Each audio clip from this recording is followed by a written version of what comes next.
you can't not look at Manny Pacquiao, regardless of who he was against. He came off a 4.5-year retirement at 47 years old and went 12 rounds. 12 rounds. 12 rounds is hard for anyone. 47 years old, coming off the couch, that's super impressive.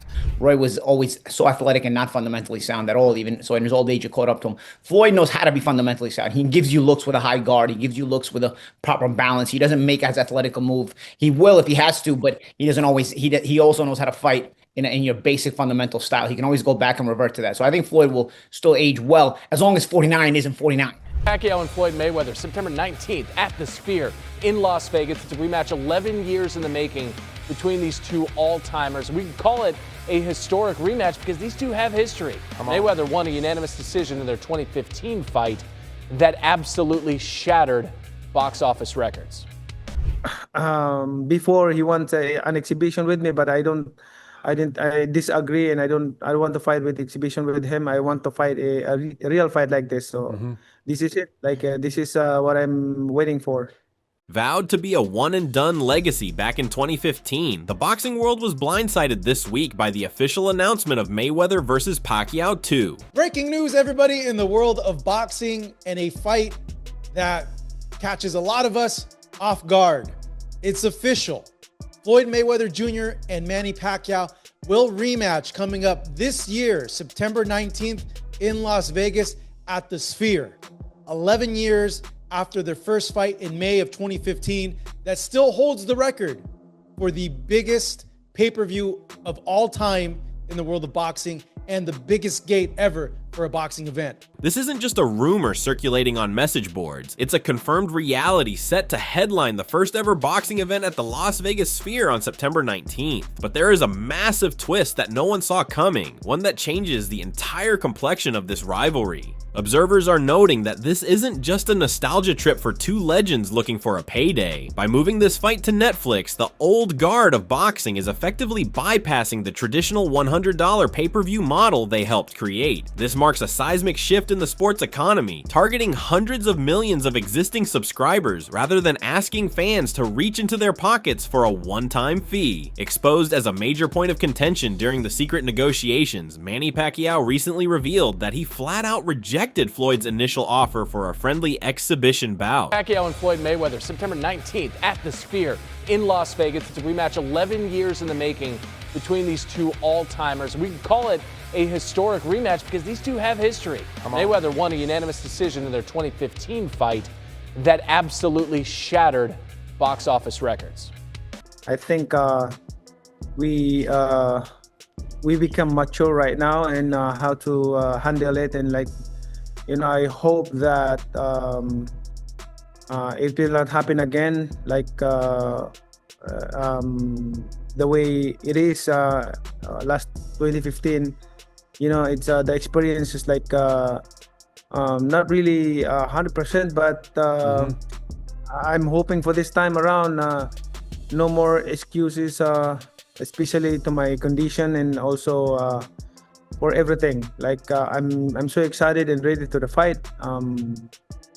Although before he wants an exhibition with me, but I disagree, and I don't want to fight with exhibition with him. I want to fight a real fight like this. So this is it. This is what I'm waiting for. For years, Mayweather has made a killing dancing around the ring with YouTubers and MMA stars in non-sanctioned events where nobody gets hurt and nobody's record is at risk. But the Pac-Man wasn't having it. By forcing this to be a professional 12-round contest, Manny is putting Floyd's pristine 50-0 record on the line. It's a high-stakes gamble that many insiders believe Floyd only accepted because the Netflix partnership offered a bag too large to ignore. In a recent podcast appearance, Pacquiao's team hinted that the Filipino senator is obsessed with the idea of being the one in 50-1. This was a lot of work. Took a lot of time. I mean, many tried and many, I wouldn't say failed, but planted seeds. It just took the right time and, having the right team in place to be able to get it done, right? It's really a timing thing and all the right people involved in the deal to help make it happen. And of course, having Netflix being a global phenomenon, right? I mean, we'll have hundreds of millions of people viewing this. There's so many additional opportunities that come out of it. So I would say this is more of a timing thing and the size of the platform. And of course, Manny came out of retirement. He did a return pro fight of last year. Obviously, Floyd sees that. Floyd's very competitive. He wants the same thing. He feels he can come in, he can do the same thing, and why not give it that chance? They're both the best in the game. They're both world renowned, and the sport would not be what it is without them. Confronted with Floyd's TBE, the best ever, moniker, Pacquiao has spent the lead up to this announcement questioning the validity of Mayweather's claim to the throne. While Floyd prides himself on his undefeated record, Manny is pointing toward the history books to argue that greatness isn't measured by a zero, but by the mountains you climb. Manny Pacquiao said many have retired undefeated. His question is, in what part of his accomplishment can he claim he is the greatest? Manny claims he is the only 8-division champion. That is the hardest accomplishment in boxing. This psychological warfare is designed to get under the skin of Money Mayweather, who has spent his entire post-career protecting his status as the sport's apex predator. Tell me about that fight a little bit. Being in there with Floyd being in there with you, like what was the experience like being there in the ring fighting him finally? It's good, but despite all those things, but then after the fight, right after the fight, I went to the hospital and got operated with my Yeah, you got an operation, yeah. Yeah. I remember you posted a picture of it. Really hurt. Was he better or worse than you thought he was? No, that's his style. Like, I knew it. But the thing is, I'm expecting that I won the fight because he didn't throw a lot of punches. I throw a lot of punches.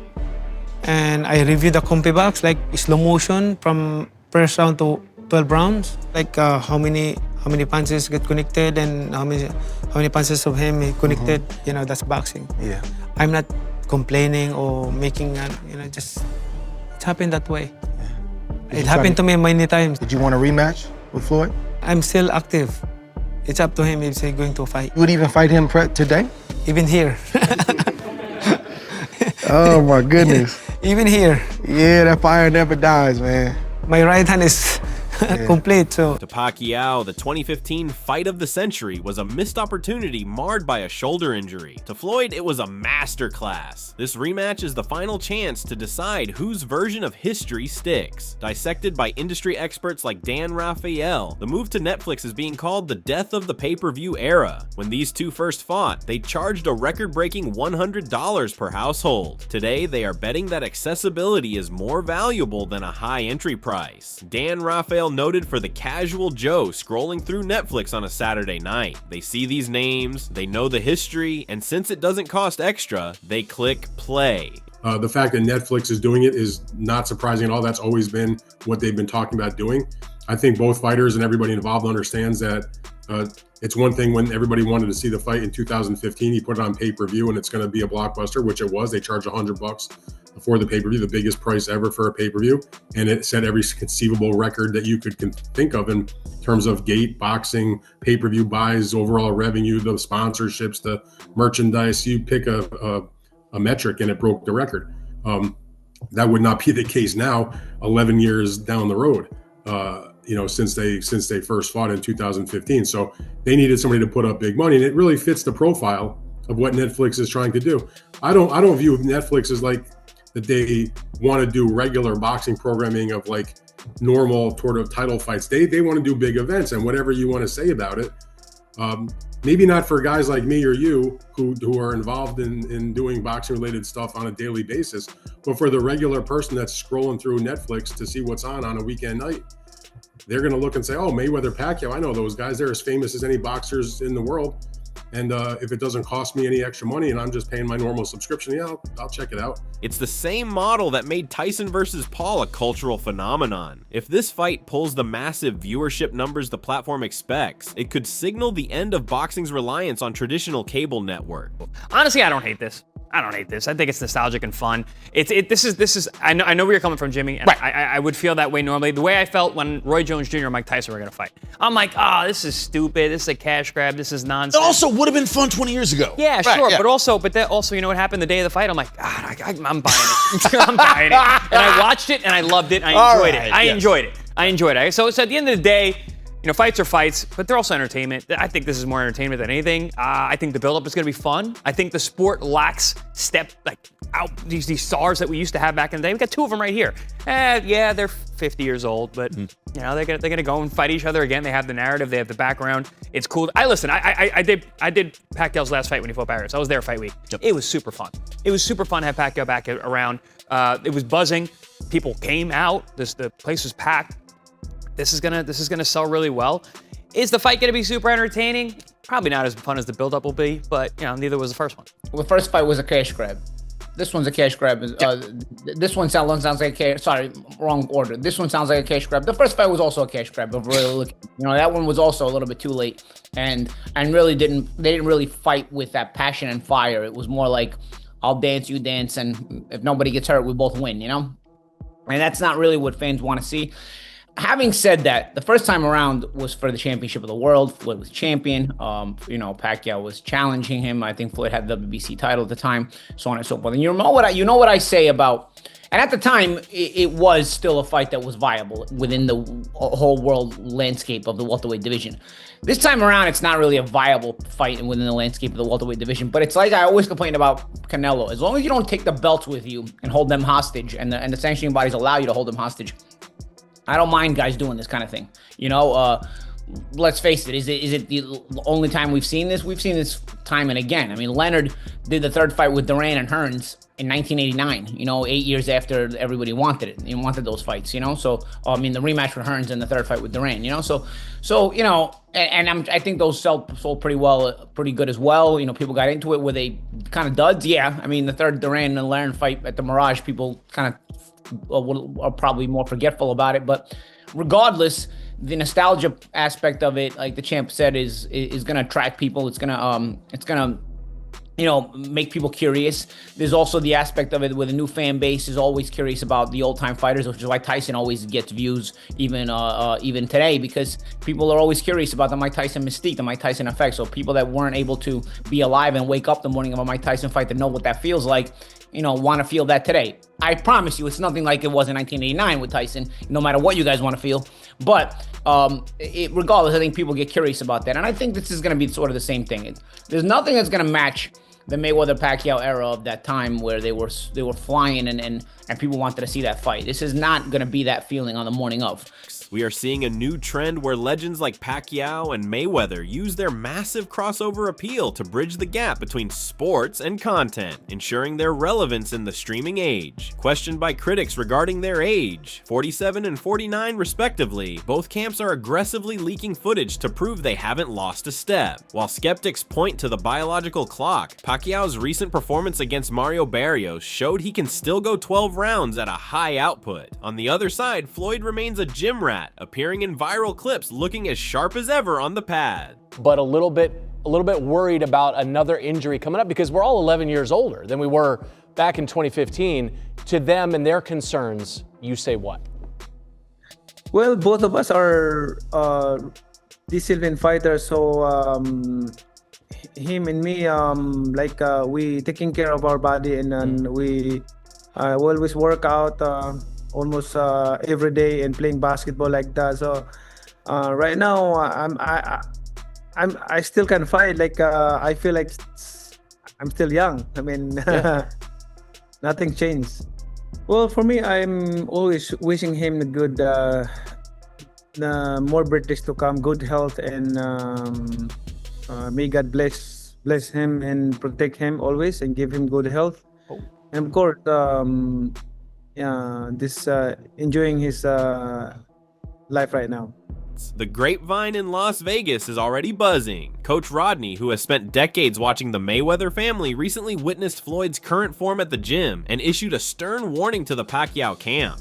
I can say Floyd, he's a competitor, and he's ready. I already, heard, through the grapevine, he's been working with his nephew, Roger's son. That's a real good pad man. Sort of like his father, and they said he did real good with Floyd. So just by hearing that, Floyd already, on that thing. Like I talked to Dewan told me something about the Pacquiao fight, and they finna make that happen and this and that. So I think Floyd's ready. I heard about an exhibition with Mike Tyson, but I think this Pacquiao fight is going to be the one that he's going to really, this is going to be a real fight. So I'm looking forward to seeing Floyd in the ring again. However, not everyone is sold. While Coach Rodney admits Floyd looks phenomenal on the pads, he notes the real test comes when the sparring starts. I got that respect for Floyd, and that, Floyd, like one of the greatest guys out there in the game, he haven't lost it. He can do it because he made himself not get hit. Like a lot of guys at that age, they, fumbling with the words, shuffling with their feet. But Floyd stayed focused, and he always say, the less you get hit, the longer you stay in the game. And I think he's one of the real fighters that believe in, being great. When you saw him like working out, did you see any rust or anything? Because I know a lot of people feel the older you get, you lose a little bit of it. So I know that he has had these exhibitions and people are trying to compare or in contrast, but while he's currently training for his... Yeah, see right now, it's just pad work, he haven't really started sparring yet. But, like that's the key of the boxing part. Once you get to sparring, that's when you get all the ring rust, all that other stuff off. Just hitting pads right now, what he's doing right now, just getting in shape. I haven't really, he ain't missing a beat on that. But I think his thing gonna come when he starts sparring and seeing what he got. Once you get hit and you hit somebody back, you see where you at. Former champion Paulie Malignaggi has also warned that at nearly 50 years old, a fighter's snap can disappear in the middle of a round. He suggests that while Pacquiao looks like a fireball, he is redlining his engine just to stay competitive, whereas Floyd's defensive IQ ages much more gracefully. You can't not look at Manny Pacquiao, regardless of who he was against. He came off a 4.5-year retirement at 47 years old and went 12 rounds. 12 rounds. 12 rounds is hard for anyone. 47 years old, coming off the couch, that's super impressive. So there's that. Yes, Floyd's been in these exhibitions, but they've only been a couple rounds, but he has looked good in all of them. He's never not looked good, even past his career in these exhibitions. So there's that. You see him in the gym already, he looks great. Floyd. Manny's back in the gym already, which I think coming off the tail end of the last fight and then getting ready for another one, I think is gonna actually really accentuate how good these guys can look for their age at this point. Floyd's 49. We don't know what he's got left. I disagree as far as the reaction style that won't age well, because Floyd was always fundamentally sound when he wanted to be. That's why Floyd aged better than Roy did. Roy was always so athletic and not fundamentally sound at all, even so in his old age it caught up to him. Floyd knows how to be fundamentally sound. He gives you looks with a high guard. He gives you looks with a proper balance. He doesn't make as athletic a move. He will if he has to, but he doesn't always. He also knows how to fight in your basic fundamental style. He can always go back and revert to that. So I think Floyd will still age well as long as 49 isn't 49, because 49 is still 49, and that can hurt you regardless. Pacquiao, bro, let's be honest here, all right? Barrios sucks. But Pacquiao also didn't. Barrios didn't look good because Pacquiao didn't look good because Pacquiao looked good. Pacquiao looked good because Barrios sucked. Pacquiao was falling in. Pacquiao, dude, 47 years old, 4.5 years out of the ring, was getting beat up in 4 rounders before that. Styles also do not age well. We talk about all that. The power ages well. But energy style, high output, high stress, high pace energy styles do not age well. Okay, and that's what Pacquiao was. Pacquiao never fought a fight where he knew how to slow it down like Floyd does and say, okay, we're gonna fight at this level. I disagree. The Thurman fight. He boxed really smart. That was a fast pace. That was a good pace. That fight started in spurts. He fights in spurts now. It's not like he was before. It was a big spurts for a 40-year-old. I mean, he was fighting in spurts with Barrio. He was stealing rounds in every round. He would fight in the end. He was falling in. It was like he's from the front falling in himself. Like he didn't have good legs. He didn't have good legs. Listen, but at the end of the day, I'm not gonna. I told myself I'm not gonna put myself into this conversation. I would beat Pacquiao right now. Right now, I would beat Pacquiao. Okay, all right. I would beat Barrios and I would beat Pacquiao right now. And everybody's gonna think, oh, it's Paul, he's crazy. Okay, see my fights. So my next fight, see my fight. I will beat these guys right now. And Floyd, I don't know, because Floyd's 49 and I haven't seen the way he looks. I saw him hitting some pads with his nephew in the gym, and it looked pretty good. But again, champ, you know, pads are pads. Exposed as his primary motivation, Pacquiao admits his goal is to give Floyd the one thing money can't buy back: his perfect record. He isn't interested in a glorified sparring session. He wants to be the man who permanently stains the Mayweather legacy. Manny Pacquiao said that he wants him to remember that one loss for the rest of his life. I want to send him home with a loss, and I want everyone to know that when we were both healthy and ready, the result was different. This isn't just about a belt or a trophy, it's about the zero. For Floyd, 50-0 is his identity. For Manny, taking that zero is his ultimate redemption. This September at the Sphere, we find out if a 49-year-old defensive wizard can hold off one last charge from the most explosive offensive machine in boxing history. We've seen the training, we've heard the no exhibition demands, and the world is ready to watch on Netflix. You fought two of those guys, right? You fought Ruslan Provodnikov, you fought Manny Pacquiao. One of the things that doesn't go away is Ruslan Provodnikov can crack. You talked about how heavy-handed he was. Is there anything that could happen in April that could, if not derail, diminish this? And provided nobody gets hurt, which we don't want to see. But this idea that, is there any way either guy could look so washed that we go, oh my God, this isn't worth watching? Could it diminish it at all? Absolutely. I don't think that's going to happen. The reason is because Ruslan was the third choice for this. Wilma Marquez was reached out to, Tim Bradley was reached out to. I'm talking for the exhibition with Pacquiao. Those two turned it down. Then they asked Ruslan, hey, come on, let's go. I think it's going to be more buddy-buddy than it's going to be, you know, we're going to get into it like that. You know, exhibitions are kind of funny. It's like, what is an exhibition really? It's basically just two guys who are going to fight really hard and there's no declared winner. I'm not sure about this. This seems glorified sparring. This looks like a sparring session for guys to get paid, for guys to knock some rust off, guys that to kind of see if they still got it a little bit, get their fans to see them live one more time.